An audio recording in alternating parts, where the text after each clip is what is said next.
of will drop the diesel-powered variants of its Rio de Janeiro and Venga hatchbacks in Britain due to poor sales. Autocar received word from a Kia spokesman that, once remaining stock provides out, the company will cease offering diesel variations of the Rio and Venga in the country. In 2017, 1,673 illustrations of the 8,470 Rios sold nationally, or around 20%, were diesels. Figures for the Venga were similar, with 1,172 diesel units sold out of the total of 6,130 cars. Both of these figures were down from 2016. The Southerly Korean automaker claims the diesel vehicles haven't recently been dropped due to decreasing public faith in diesel engine vehicles.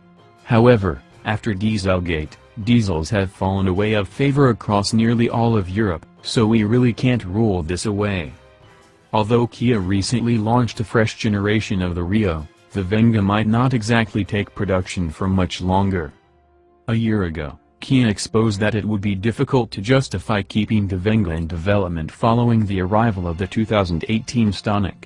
In Europe, throughout 2016, just 26,000 Vengas were sold, a mere 6% of the company's total sales in the market. The Stonic, meanwhile, has the potential to sell in much greater numbers since it is a crossover somewhat than a tiny MPV.